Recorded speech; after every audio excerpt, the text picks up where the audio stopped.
You are listening to the Foreign Policy Focus podcast. We cannot wait for the final proof. The smoking gun could come in the form of a mushroom cloud. Haven't you driven enough people from their homes already? Bulldoze their villages, seize their property under laws they had no part in making. Now working in Libya with friends and allies, we've demonstrated what collective action can achieve in the 21st century. Now the host of the show, Kyle Ansel.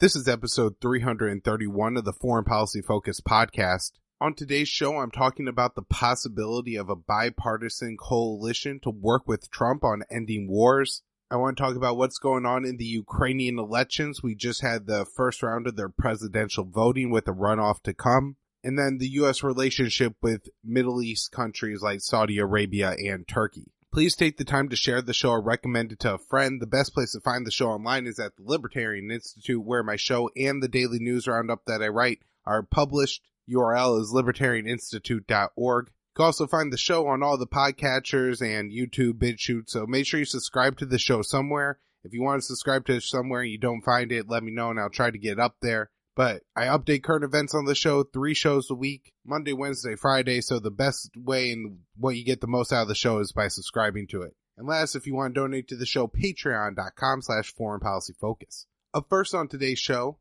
I'm discussing an article from Breitbart, and it seems to be an idea put forward by Representative Khanna about forming a bipartisan coalition to Trump help end wars. Now, there's so much about this that I absolutely like, and it's something that I really do believe in, which is finding people on both the left and right, and in this case, pretty far left and pretty far right, at least according to kind of, the U.S. mainstream. Breitbart by most leftists would be considered far right, and even probably by the more like progressive Maddow audience type, they would maybe call them Nazis, whereas Khanna, to most people on the right, and maybe especially the evangelical right, you would call him a communist or a commie. And so you're taking these people, though, and you're bringing them together, and then bringing them together with Donald Trump to end some of these conflicts that Donald Trump seems to have a desire to end. When we look at this list, it's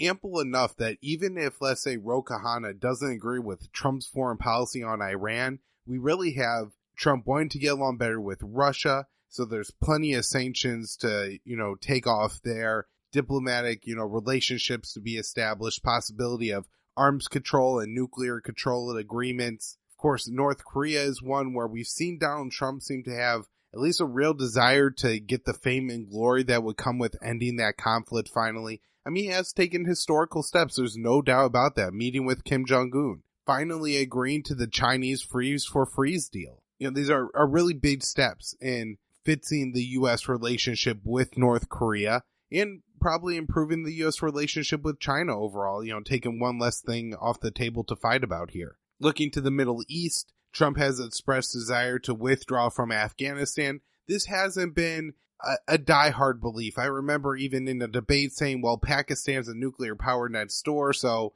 we really can't leave Afghanistan. But it seems to, be that he's at least on board for a large drawdown. And, at times he says he had wanted to end that war. We had Rand Paul saying that he only agreed to vote for Mike Pompeo because Trump said that he would try to end that or would end the Afghan war. So there's a lot of room to work there. Even if Trump will only go down to, let's say, keeping 1,500 troops at Bagram or something like that, it's still a whole lot better than having 1,400 or 14,000 Americans, plus contractors in Afghanistan, including now Marines again deployed to Helmand. Unfortunately, for whatever reason, Trump has signed on to support the Yemen war, but I really believe that if Rand Paul and Khanna sat down with him, they would have to find some way to make some progress there. Certainly, Trump wants to draw down Syria. According to the Bob Woodward book, Trump had initially advocated to draw down or end the war in Somalia as well, and was talked out of that by James Mattis.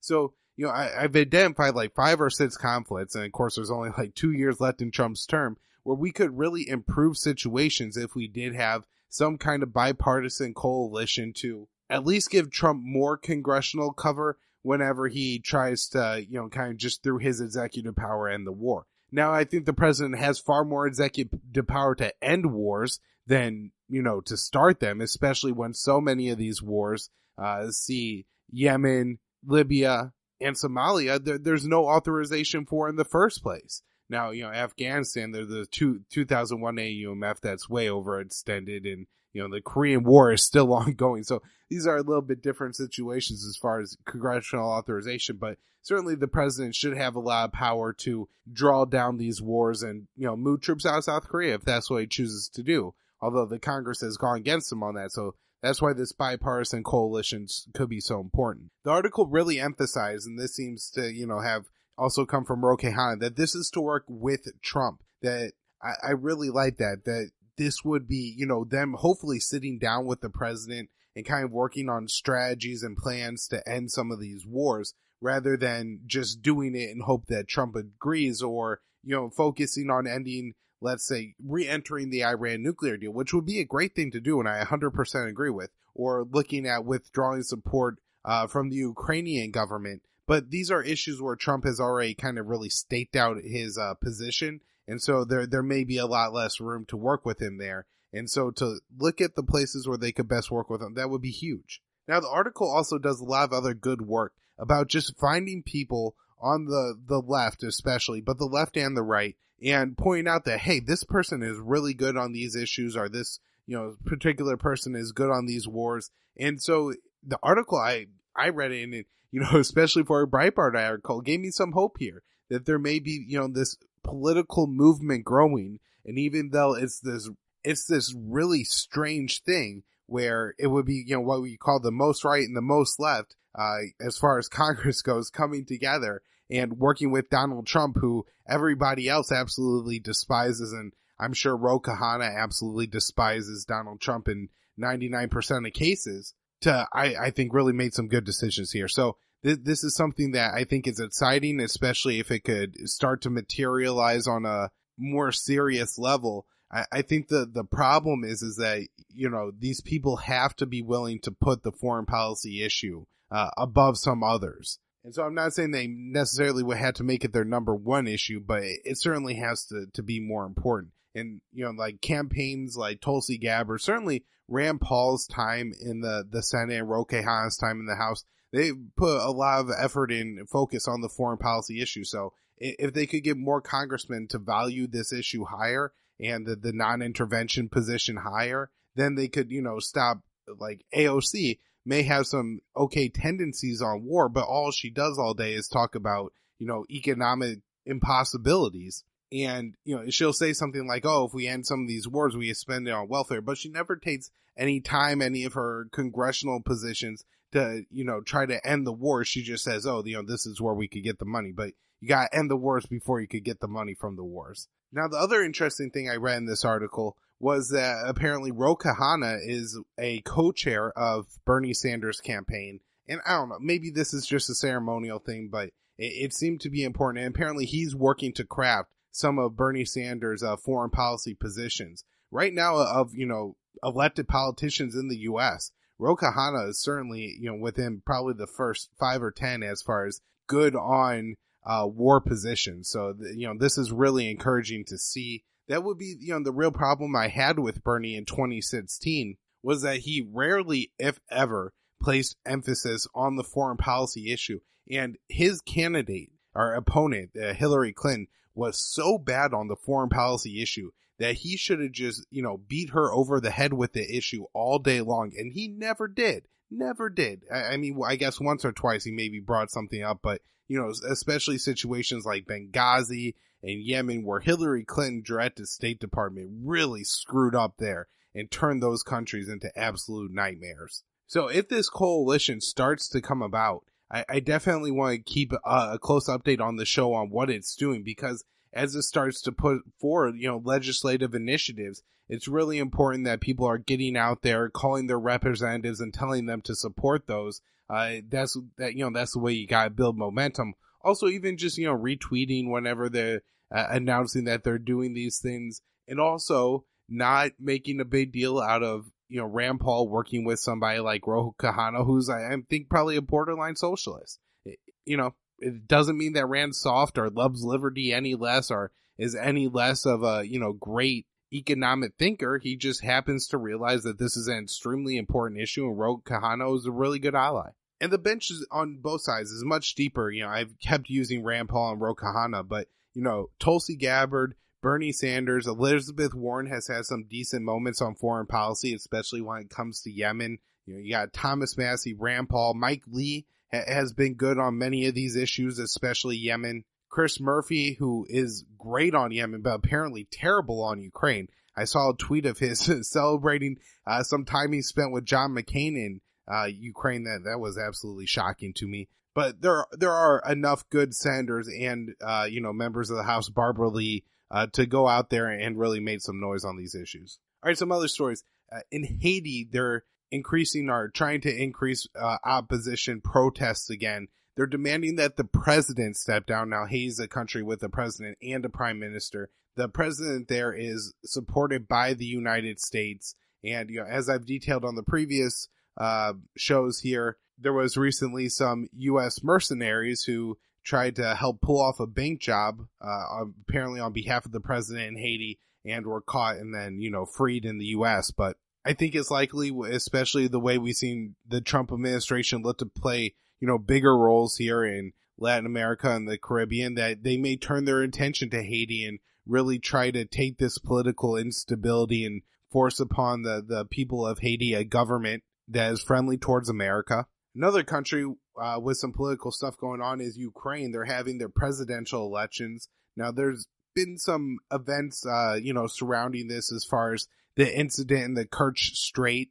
which I broke down on the show a while ago, and I'll link to in the show notes page. But essentially, you have the Kerch Strait, which is the entrance to the Sea of Azov. Now both sides of that are controlled by Russia, as Crimea has been annexed by Russia. Some Ukrainian boats attempted to cross the Kerch Strait into the Sea of Azov without following the rules set forth by Russia. Russia ended up, I think, seizing those ships, and I'm not sure if they were ever returned. And so the current president, who was first put in place in a U.S.-backed coup attempt, successful coup, I should say, in the 2012 Maidan protest, Peter Poroshenko had declared a state of emergency. Now, it seems that the elections are going forward at a time. I had read some people who were suggesting that maybe he would use the state of emergency in a potential conflict with Russia in order to kind of try put off the elections. But, Ukraine's still in a state of civil war where there are some violations of a Minsk II ceasefire that's been in place for several years now. But they're, holding elections here, and we have the results from the first round, which was a comedian whose name I can't pronounce. I got taught to somebody like Kevin Drumis online and get some pronunciation here, but he's a sitcom star and comedian in Ukraine. From what I know about him, he would be the candidate that Russia would hope would win the election. I'm not sure to what extent that he is supported by Russia. All of his campaign financing is from Russia, and they're pushing his whole campaign, and that's why he's winning the election. Or, he just has more Russia-friendly policies, and so Russia's like, well, we hope that guy would win, but we're, not paying much interest here. And obviously, how much Russia is involved is somewhere in the middle. Now, nobody in this first round of voting got the 50% threshold, so there's going to be a runoff. I believe it's going to be a 2-candidate runoff with the comedian running against the incumbent Poroshenko. There was a candidate who I think up until a week or so ago expected to be the runoff challenger.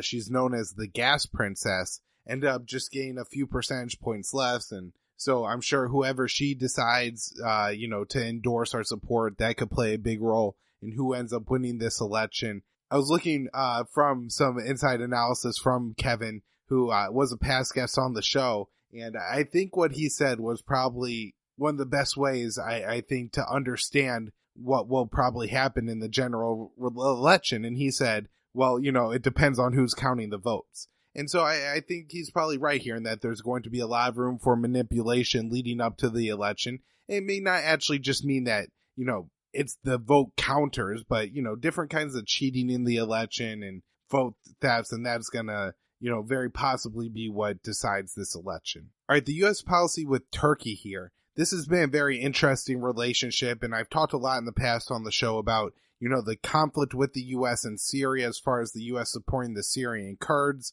which Turkey says, hey, the Syrian Kurds, that YPG organization that you keep giving weapons to, the United States and Donald Trump, well, that organization is the same thing as the Turkish Kurds, PKK, and both Turkey and the United States agrees that this is a terrorist organization, and so you're arming terrorists, and we absolutely reject this policy, and you have to stop it. And the U.S. has really allowed this policy to go on, and I can't really understand why, we continue to give so much support to the Syrian Kurds, especially how long it took the U.S. to actually defeat ISIS. Now, that may have been because, there was no push from the U.S. side either to take the last remaining pocket of ISIS to, kind of keep that pretext that we need to stay and keep our troops in Syria. But I think there's plenty of reasons to see, kind of throughout this, including the negotiations surrounding the surrender of ISIS forces in Raqqa, to think that the Kurds haven't really been the best possible allies here. And I don't know if we necessarily need to give them our unending, support and protection forever and continuing arming, especially at the expense of Turkey, who is a NATO ally to the United States. But another big cause for tension between the U.S. and Turkey, and what I want to focus on today's show, is Turkey's plan to buy an S-400 missile system from Russia. Now, the S-400, I believe, is an air defense system that can shoot missiles out of the sky as well as planes. I'm sure there's some kind of conversion that could make it an offensive threat as well. There's probably, a hefty radar system here, and it's all, Russian made. It's a, Russian state sold system. And then on the other side, the U.S. is pushing a system, I believe it's made by Raytheon, and that is the Patriot missile system. And likewise, they can, shoot down missiles and planes. Now, if Turkey goes along with buying the S-400 system, I guess they couldn't tie then that radar system in with the rest of NATO's radar system because it's a Russian system. I'm not sure if they're concerned about potential like spying and hacking and all that, or if it is just not compatible. But the U.S. says that there's a second problem, and that is we had planned to sell Turkey a lot of F-35s, our new 5th generation aircraft carrier. And the U.S. military has put out, and I haven't seen anybody dispute this fact, so at this point I kind of tentatively accept it as true, that if Turkey has both the S-400 and its radar system as well as the F-35, it's going to allow the S-400 system and therefore Russia more detailed and better information about the F-35 and its radar signatures, which would erode the stealth capabilities of the F-35.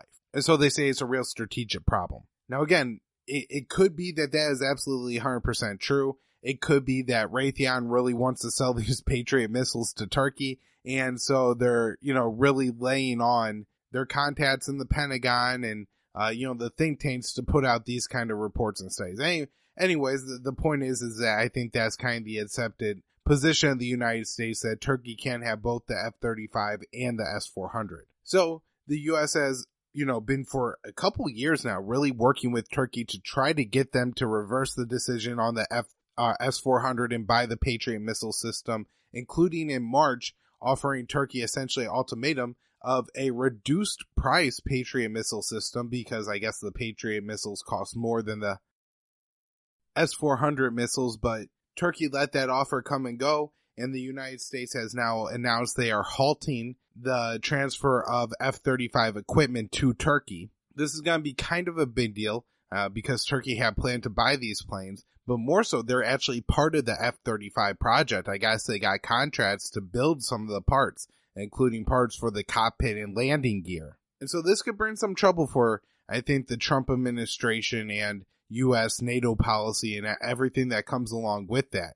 There's a lot more to be, developed and to come here, but I really do feel like this is an important story. I'm really going to try to keep my eye out. Now, there's a lot of other news coming out of Turkey, including apparently Erdogan's party not doing so well in some big local elections. I think Turkey is supposed to start taking delivery of the Russian S-400 missiles within the next 6 months. I'd like to say I saw summer sometime that they have planned on beginning to acquire those missiles. And so once that happens, who knows what happens between Turkey, the U.S., and involvement in NATO. Now, looking at the U.S. relationship with Saudi Arabia, I'm always talking about the Yemen issue, and I'll get to that in a couple minutes here. But this Jamal Khashoggi scandal still hasn't died. We're now getting reports that members of the kill team of Jamal Khashoggi, and I read this in DW, it was a pretty good write-up on the article, I'll link to it in the show notes page, were actually trained in the U.S. Now, this DW article also includes a vague transcript of the recording. I guess Turkey apparently had some equipment in the consulate, the Saudi consulate, and was, recording what was going on in there. So they have this evidence of the murder of Jamal Khashoggi, including apparently the noise of the power tools they used to dismember him. So this, I just wanted to mention that because I had been somewhat hesitant to accept the narrative that he was cut up and dismembered just because it sounded like such a big claim, and I hadn't seen anything before this that included that much of a summary. Of course, it's an extremely kind of gruesome thing, and there may be some hesitance to report on just because you don't want to publish that video of somebody being cut up or audio of somebody being cut up. But at the same time, it does seem to me that narrative is slightly more confirmed now. I guess the U.S. has actually rolled back some training programs with Saudi Arabia in the wake of this, and so there has been some impact on the U.S.-Saudi relationship. I can't believe that there hasn't been more of one, but the one place where we have seen, I think, the biggest impact as far as it goes is the U.S. Congress's push to end the U.S. involvement in the Saudi war in Yemen that is absolutely wrecking a country that was already not well developed. Now, of course, I did a recent episode with Sherry Voluntary all about Yemen. It's like probably an hour and a half of me just ranting about all the awful things that have been going on in Yemen. But, I read a stat yesterday that was so disturbing to me, and that is Yemeni food imports were down to 60% of what they were pre-war. Now, when the war started, everybody who knew anything about it was saying that, hey, there's a real big problem here because Yemen imports a lot of its food, and this Saudi blockade or extreme inspections regime is going to block all the food from getting into the country. And we absolutely see what this number that it has. Now, the reason that this was shocking and disturbing and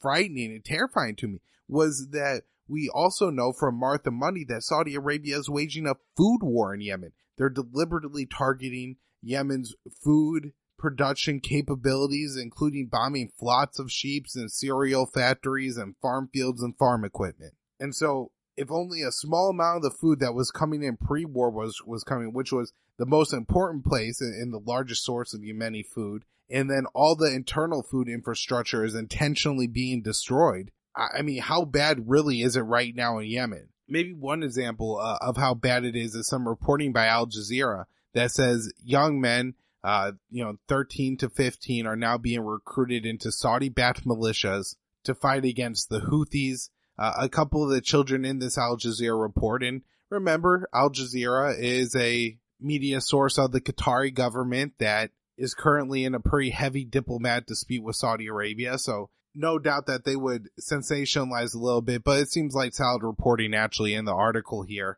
that young men are told that, hey, you could get paid a pretty decent salary to come, and since you're so young, you'll end up being a cook. Well, they end up fighting on the front lines and then, being killed in this conflict. I will say that some of it seemed a little bit cultural to me as far as, reading in this article that there's 15-year-old boys who have graduated high school. And so while it may seem very young, 15 years old, to be fighting in a war, at the same time, American boys to go enlist and fight after they've graduated from high school. But, the kids are signing up largely because there's no other money. That this is the way that they're going to get money and hopefully maybe be able to feed themselves and their families. And, this war has just been terrible. The battle lines really don't seem to be changing. There's internal fighting going on between all these warring groups anyways. Al-Qaeda and ISIS are running around that country. The Houthis, the rebel group there, are certainly not, great shining beacons of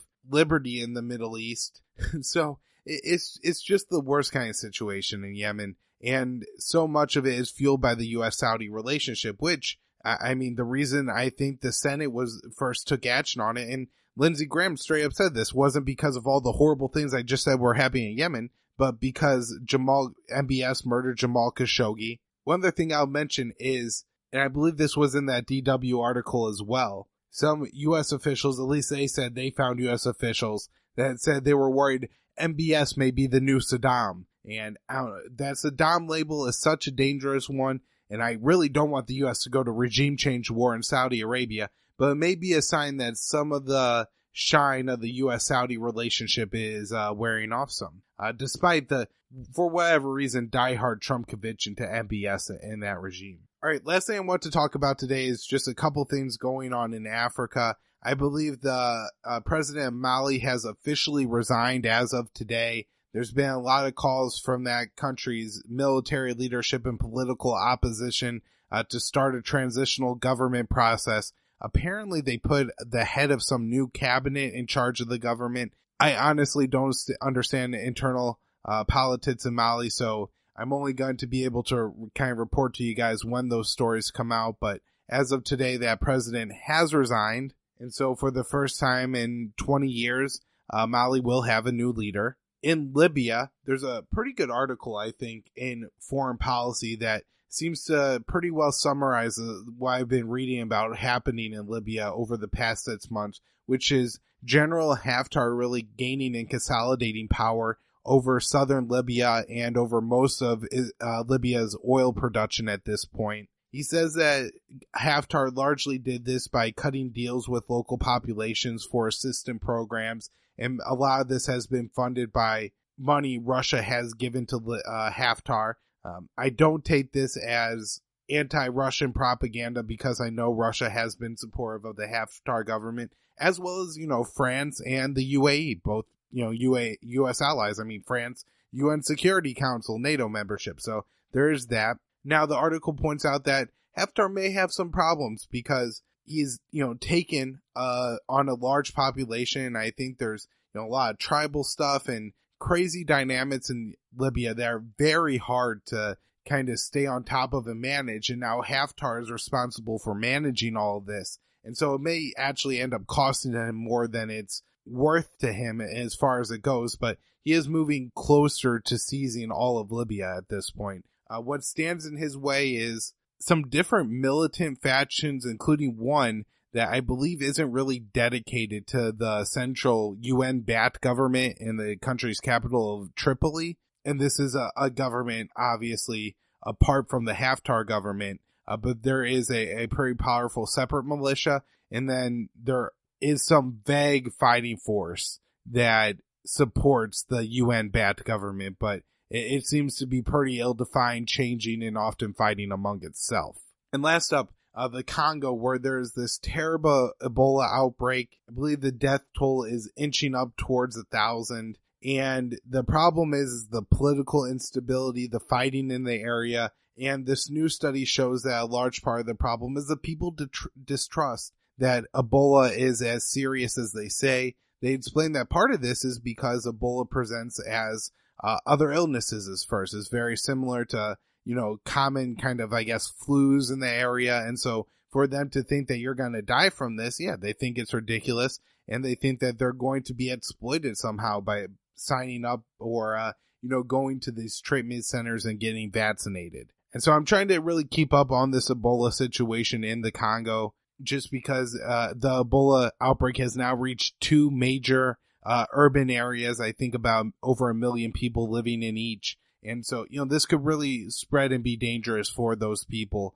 And with so much attention paid to other things in the U.S. media, it's rarely mentioned. Unlike the Ebola outbreak in West Africa that got so much attention under the Obama administration, while the death count has been lower, there certainly is now a lot of potential for further outbreak, and it's almost gotten no attention so far. All right, guys, that's it for the show today. I hope you're all enjoying it. Hopefully we'll have Will Porter on the next show. The great Will Porter, who's been on the show, I think, about 50 times now, and does such great analysis on all these foreign policy issues. And so hopefully we'll be talking to him. Find the show at the Libertarian Institute. Subscribe to the show somewhere. Find my website, immersionnews.com, and check out the Minds page, minds.com/immersionnews.